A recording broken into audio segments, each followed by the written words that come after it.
দেখো আজকের এই ক্লাসে আমরা একটা এক্সপ্রেশনে আমরা হাজার হাজার বাংলা বাক্য থেকে ইংলিশে তৈরি করতে পারবো। দেখো আমরা যদি প্রত্যেকটা এক্সপ্রেশন অনুযায়ী আমরা যদি প্র্যাকটিস করি তাহলে খুব সহজে ইংলিশ বাক্য আমরা বলতে পারবো, আমরা লিখতে পারবো। দেখো এখানে বাক্যগুলো কি আছে, তুমি করো বা না করো আমি করব, সে থাক বা না থাক আমি থাকবো, সে থাক বা না থাক আমি থাকবো,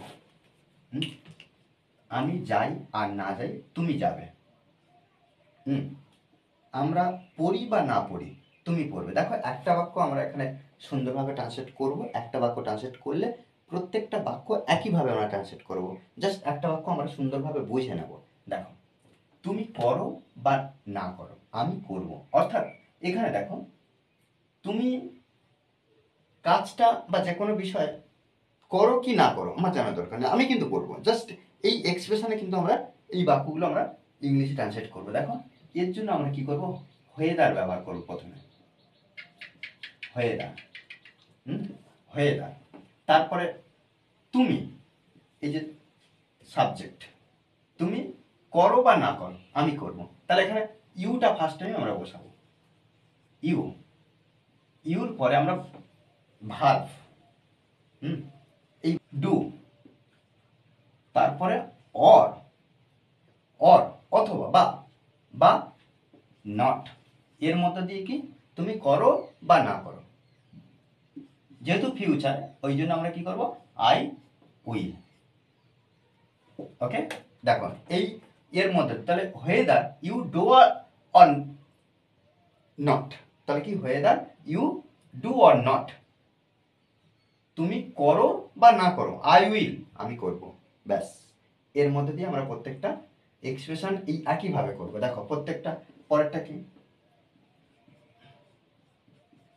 হয়েদার, হয়েদার সে থাক বা না থাক, তাহলে এখানে সে আমরা হি ব্যবহার করব, আর হির পরে ভার্বটা কি থাক,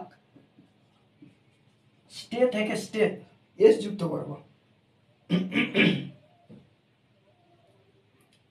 তাহলে স্টে থেকে এস যুক্ত করেছি কেন, হিটা হলো third person singular number, third person singular number, তাই এরপরে আমরা যে ভার্বটা বসিয়েছি এস বাই এস যুক্ত করেছি, তাহলে এখানে স্টেজ অর নট,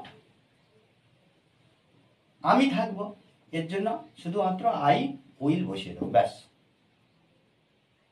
আমি যাই আর না যাই তুমি যাবে, হয়ে যায় আই গো, অর নট, যাই বা না যাই, যা বা না যাই, go or not, go or not, I will. Okay, আমরা পড়ি বা না পড়ি তুমি পড়বে, তাহলে কি হয়ে দা, হয়ে দা, তাহলে আমরা we read or not, read or not পড়ি বা না পড়ি, ইউ উইল। ওকে, দেখো এইভাবে কিন্তু প্রত্যেকটা বাক্য সুন্দরভাবে আমরা ট্রান্সলেট করব। আমাদের মনে রাখতে হবে যে প্র্যাকটিস, প্র্যাকটিসের বিকল্প কিছু নেই। আমরা যত প্র্যাকটিস করব তত নতুন নতুন এক্সপ্রেশন আমরা শিখতে পারবো, এবং আমরা ডেলি লাইফে যে কথা বলি সেগুলো সুন্দরভাবে ইংলিশে বলতে পারবো। ওকে, আর এই ক্লাসটি ভালো লাগলে অবশ্যই লাইক কমেন্ট শেয়ার, আর যারা এখনো পর্যন্ত এই চ্যানেলটি সাবস্ক্রাইব করেননি তারা অবশ্যই চ্যানেলটি সাবস্ক্রাইব করে পাশে থাকবেন। Okay, thanks for watching this video.